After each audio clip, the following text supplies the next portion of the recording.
নমস্কার, কেমন আছেন সবাই? সবাইকে মনিদিয়া ব্লগসের একটা নতুন পর্বে অনেক অনেক স্বাগত। তো আজকে আমাদের বাড়িতে বেশ খুশির একটা মেজাজ চলছে, কেননা বাবা নেই। ভোরবেলা 5:30 এরকম সময় এসছে, তো ঘুমিয়েছিল, রেস্ট। ওরও রেস্ট নেওয়ার দরকার থাকলেও বাড়িতে ফিরে এসছে বলে মানে সেই অর্থে মানে কষ্ট বা জার্নি বা কদিন অন্য জায়গায় ছিল বলে মানে কোনো রেস্টের দরকার হচ্ছে না। বাড়িতে একদম এসে উঠে একদম খুশ মেজাজে। তারপরে আমাদের সবার জন্য অনেক কিছু গিফট এনেছে, সেগুলোও আপনাদেরকে দেখাবো। আর চা ফা খাওয়া হয়েছে, এই ম্যাগিটা করে নেব। তো কড়াইটা বসিয়েছি, একটু সুপি নুডলস মতন হবে। আর এখন দেখুন বাজে কটা, অনেক বেজে গেছে। তো যাই হোক, কিন্তু যেহেতু সবাই সকাল সকাল সকালে মানে একদম 6টার পরে সবাই ঘুমিয়েছে, যার জন্য একটু লেট করেই সবাই উঠেছে। আর এতক্ষণ বসে কথা গল্প, চা ফা খাওয়া, ওর কাছে নানা রকম গল্প শোনা, এইসবই চলছিল। তো সারাদিন সাথে থাকুন, আশা রাখছি ভালো লাগবে। আজকের অনেক কিছু নতুন নতুন জিনিস এনেছে, সেগুলো আপনাদেরকে দেখাবো। আর ভালো লাগলে লাইক কমেন্ট শেয়ার করবেন, সাবস্ক্রাইব করে দিয়ে পাশে থাকবেন। তো যাই, এগুলো এখন করে নিই আগে। আর একটি জিনিস দেখাই, আজকে রান্না হবে, এই যে চিকেনটা হবে। বলেছিল মাটন করার জন্য, কিন্তু মাটন আনার লোক নেই। আমার কর্তা বাবা এসছে, তারপরেই ডিউটি বেরিয়ে গেছে। তো আর ওরাও এখন উঠেছে। তার মধ্যে শনিবার, শ্রাবণ মাস, এই বাজারে মানে এত বেলায় ভালো খাসি মাংস পাওয়াও যাবে না, যার জন্য এই মুরগির মাংসটাই হবে। আর সেদিনকার এই যে ল্যাঠা ছিল কাটা হয়নি, এই কটা কেটে আজকে এই যে কলা পাতা এটাতে করব। আর করব হচ্ছে বাবান কোনো তরকারি কিছু আজকে খেতে চাইছে না, আর করবও না। করলে একটু গাঠির তরকারি করব। আর এই যে পেঁয়াজ পোস্ত করব। আজকে দেখুন পেঁয়াজ উৎসব। এখন ম্যাগির জন্য পেঁয়াজ কাটবো, মাংসর কাটবো, পেঁয়াজ পোস্তর কাটবো, প্লাস মাছের মধ্যেও একটু দিয়ে মাখিয়ে পাতায় বসাবো, তার জন্যও কাটবো। মানে বলা যায় সব কিছুতেই আজকে পেঁয়াজ পড়বে। তো অনেক কিছুর উৎসব হয়, কিন্তু এই পেঁয়াজ পোস্তর এই উৎসব জানি না কোথায় কখন মানে কারো বাড়িতে একসঙ্গে এত পেঁয়াজের আইটেম হয় কি না। তো সেই জন্যই বললাম যে পেঁয়াজ পোস্ত। তো অনেকগুলো পেঁয়াজ কেটে সব ধুয়ে রেখেছি, কেন বর্ষায় না পেছনটা পুরো কালো কালো সেই হয়ে যায়। তো ওর জন্য ভালো করে ধুয়ে রেডি করে নিয়েছি। কাটবো, কেটে তারপরেই এই ম্যাগিটা বসাবো। তো এগুলো সব কেটে ধুয়ে রেডি এগুলো করেছি, এই রান্না বসিয়ে এগুলো কাটবো। তো যাই, একে একে সব করতে হবে। কেটে আগে ম্যাগিটা তো করি, তারপরে অন্য কিছু দেখা যাক কী করি।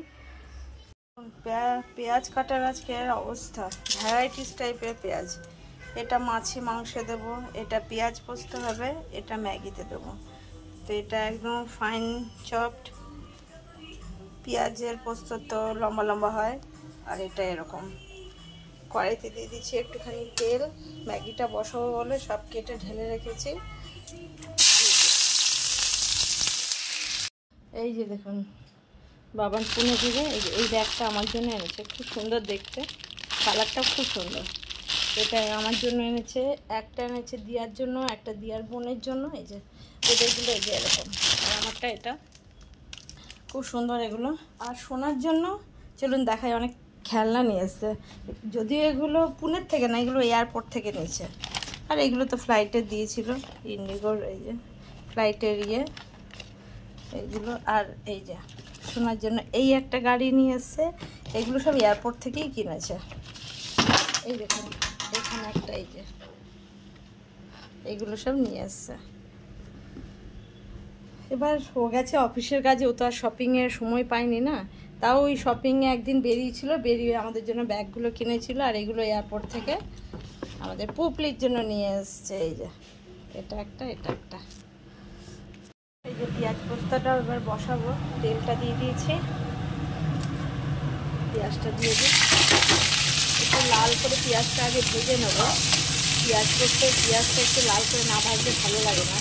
আবার অনেকে পেঁয়াজ পোস্ত ভাপা যেটা করে, সেটা কিন্তু কাঁচা পেঁয়াজ, কাঁচা পোস্ত, লঙ্কা, সর্ষের তেল, নুন এই দিয়ে কাঁচা ভাপা বসিয়ে দেয়।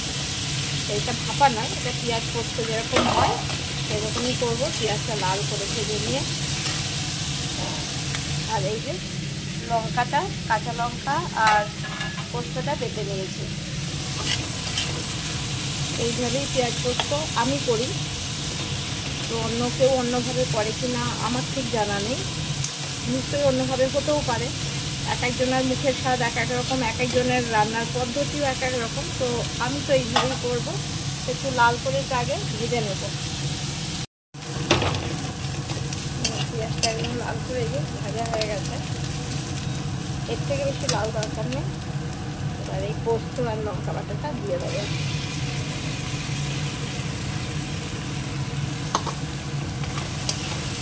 পোস্তটা একটু ভেজে নিই, পোস্ত কাঁচা গন্ধটা চলে যাবে তাহলে।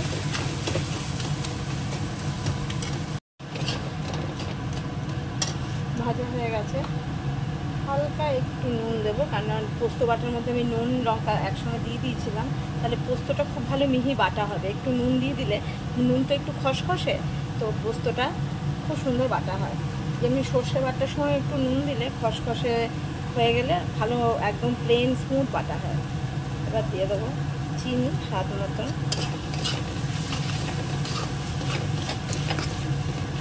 এবার এই জলটুকু দেবো,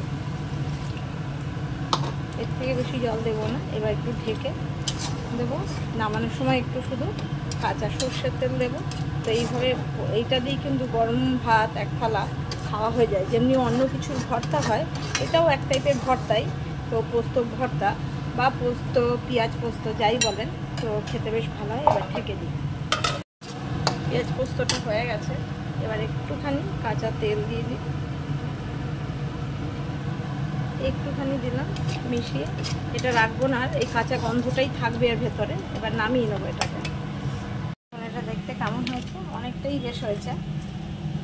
পোস্ত খেতে তো ভালো লাগে, কিন্তু হচ্ছে এত দাম, 2200, 2300, 2500 এরকম দাম কেজি। এ কি আর রোজ রোজ খাওয়ার জিনিস?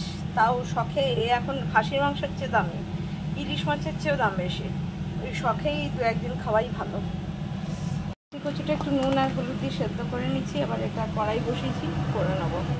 কলা পাতা ধুয়ে যে রেডি করে রেখেছি, আর এই যে মাছগুলো কাটতেই আজকে আমার পুরো সময়টা চলে গেল। আর এর ভেতরে দেবো যেটা, চলুন সেটাই দেখাই।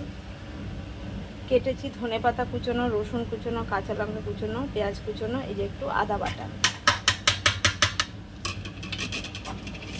এটা আজকে পাতায় অন্যরকমভাবেই করব, যেরকম শাল পাতায় বা কলা পাতায় তো পোড়া দেয় মাটি দিয়ে, ওই রকমই দেব।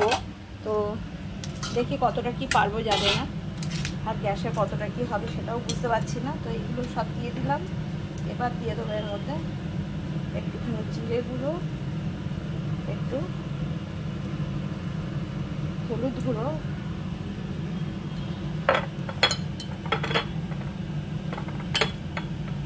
দিয়ে দেবো লঙ্কা গুঁড়ো, কাঁচা লঙ্কা কুচোনো তো দিয়েছি, এটা একটু বেশ ঝাল ঝাল হবে, ভালো হবে তাহলে খেতে। আর দিয়ে দেবো এর মধ্যে সর্ষের তেল। তো এবার এটা মাখিয়ে নেব। দেখুন এটা দেখতে কেমন হয়েছে, এরকম সুন্দর। দেখুন দেখে মনে হচ্ছে একদম কাঁচাই খাওয়া যাবে। তো এরকম কিন্তু কলা পাতায় বা তারপরে শাল পাতায়, তারপরে পাহাড়ি এলাকায় বাঁশের মধ্যে কিন্তু ভরে দিয়ে জল দেয় না, এরকমই পোড়া দেয়। তো আজকের আমিও এই, ওরা তো ছোটো মাছ করে, তো এরকম ছোট ল্যাঠা যেহেতু, এটাকেও আজকে আমি পাতায় দিয়ে দেখি মুড়ে পোড়া দেওয়ার মতনই করবো। তো কলা পাতা এই ল্যাঠা মাছ পোড়া, তো এবার এই পাতার মধ্যে এটা দিয়ে দিই। দেখুন ডবল পাতা দিয়ে এর উপর দিয়ে দিয়েছি। তো এটাকে মুড়ে নেবো, এর উপরে অন্য আরও পাতা দেবো। তো একটু এতে কিন্তু জল পড়বে না আজকে, একদম পুরোটাই জল ছাড়াই হবে। তো এবার এটা মুড়ে নিই। থেকে কাটা থাকলে একটু নরম হয়ে যায়, ঠিক আছে, তার জন্য অসুবিধা হবে না খুব একটা। একবার মুড়লাম, এখানে আরও পাতা নিয়ে নিয়েছি। তো এই পাতা দিয়ে উপর দিয়ে আরও অনেক বেশি করে মুড়ে দেবো।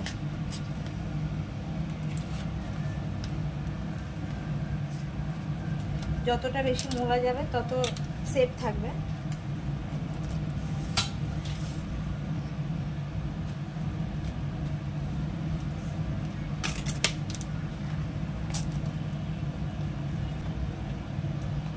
আগে একবার এটা বেঁধে নেব, তাহলে আমার মুড়তে সুবিধা হবে। পুরোটাই পেঁচিয়ে নিতে পারলেই হবে। এই দেখুন, না পারার মতন কোনো ব্যাপার নেই। তো দেখুন এই যে, তো চলুন দেখাই। এই যে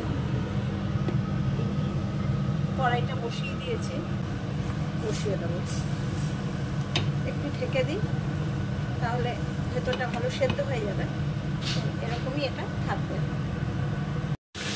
দেখুন এটার একটা সাইড পোড়া হয়ে গেছে, আমি এই খুঁজিটা দিয়ে করে উল্টে দিয়েছি, আবার ঢেকে দিই। তো এর ভেতরে আস্তে আস্তে করে হবে, গ্যাসটা কমিয়েই রেখেছি। দেখুন মাছটা খুব সুন্দর করে এই যে বসানো হয়ে গেছে, রঙটাও কি সুন্দর দেখুন, তেল ছাড়তে শুরু করে দিয়েছে, এত সুন্দর কষানো। তো এবার দিয়ে দেবো এটার মধ্যে জল, অল্পই দেবো, আজকে খুব ঝোলও হবে না, খুব শুকনোও হবে না। মাংসটা আজকে খুব ঝোল না, খুব পাতলাও না, আর খুব শুকনো না, হয়ে গেছে। আজকে ল্যাঠা মাছ পাতা পোড়া করে করলাম। এটা একটা পার্টিকুলার কিছু নাম আছে, আমি এখন খেয়াল নেই। তো উল্টে দিয়েছি, পুড়ে গেছে। তো এবার একটুখানি বাড়িয়ে দিচ্ছি, দেখুন হয়ে গেছে বলে। তো ওই সাইডটা একটু পুড়ে যাক, তো বন্ধ করে দেবো।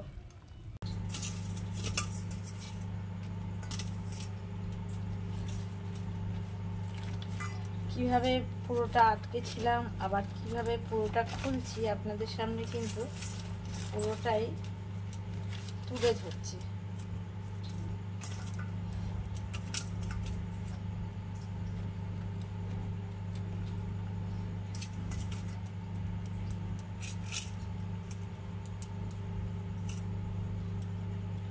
এই দেখুন ভেতরটা কি সুন্দর হয়েছে মাছটা, মানে খেতেও কিন্তু খুবই ভালো হবে। এই যে দেখছেন কেমন হয়েছে, একবার কমেন্টে কিন্তু জানাবেন অবশ্যই। আজকে ওর 11 মাস কমপ্লিট হবে, ভালো দিনই ওর পাপাও বাড়িতে এসছে। তো সেই উপলক্ষে প্রতিবার তো কেক কেনা হয়, তো সামনে মাসে তো 1 বছর হয়ে যাবে। তো এটা ওই জন্য নিজে দিয়ে বানালো। এই যে দেখুন কেকটা বানিয়েছে, তো দেখুন কেমন হয়েছে।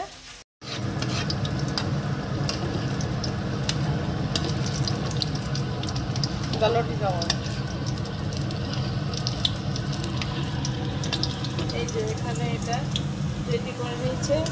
আজকে আমাদের পুপির 11 মাসের বার্থডের জন্য কেক বানিয়েছে। তারপরে এই যে গালটি কাবাব বানিয়েছে, কিন্তু গালটি কাবাব না, এটা কি না বল না ঠিকঠাক, আমি ভুলে যাচ্ছি। না, এটা হচ্ছে গালটি কাবাব নয়, কাটলি কাবাব।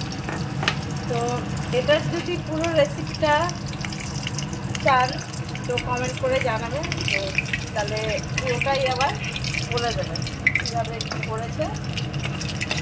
কাটলি কাবাব অনেকগুলো এর আগে ভেজেছে, আমরা খেয়েছি, এবার বাকি এগুলো ভেজে নিচ্ছে। এই যে দেখুন কেকটা বানিয়েছে, যেটা বানিয়েছে দেখাচ্ছিলাম সেটা এইটা। এই যে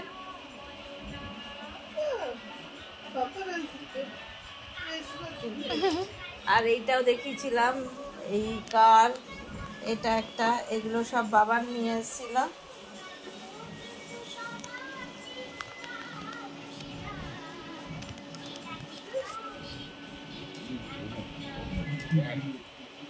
পুপি তুই কেক কাটবি?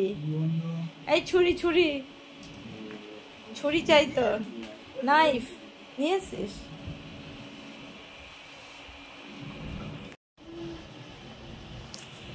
ওরে বাবা, পুপির ঘুমিয়ে পেয়েছে, এবার হাই তুলছে।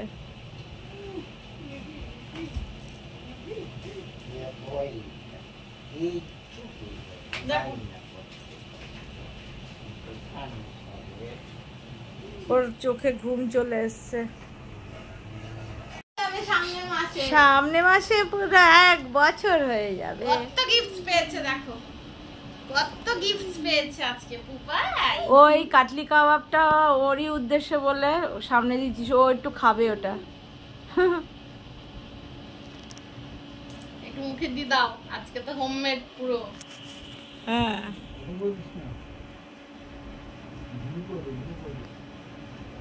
ওপরে একটু ক্রিমটা দাও, এই ক্রিম বলতে ওই সিরাপটা দাও। না শক্ত না। হ্যাপি বার্থডে বাবা, 11 months। হ্যাপি বার্থডে বাবা, তুমি নাও একটু। মামা ভালো ভালো। হুম বাবা এই কি সুন্দর করে দাদা এই তাকিয়েছিস জামাটা দিয়েছে, এই জামাটা নতুন। বাবা নতুন জামা পরেছো তুমি? প্রত্যেক মাসেই তো নতুন পড়ে। তো হয়ে গেল উপায় দেখতে দেখতে 11 মাস, আর একটা মাস গেলেই 1 বছরের হয়ে যাবে। আর দিয়া এই যে কেকও বানালো, কাটলি কাবাব বানালো, সকালবেলা আমি রান্না বান্না করেছি। তো আজকের মতন পর্বটা এখানেই শেষ করব। সবাইকে শুভরাত্রি, দেখা হবে আবার একটা নতুন পর্বে। সবাই সুস্থ থাকবেন, ভালো থাকবেন। ভালো লাগলে কমেন্ট করে জানাবেন, লাইক কমেন্ট শেয়ার করবেন, সাবস্ক্রাইব করে দিয়ে পাশে থাকবেন। সত্যি বাবা? তো দেখা হবে আবার একটা নতুন পর্বে। এই কেকটা পাপা ভালো খাবে, কেন ক্রিম কেক থাকলে খেতে চায় না তো। এটা হোমমেড প্লাস হচ্ছে ক্রিম নেই, ওই জন্য। টেস্ট করে দেখো কেকটা কেমন হয়েছে। হ্যাঁ ভালোই হবে না মামাই।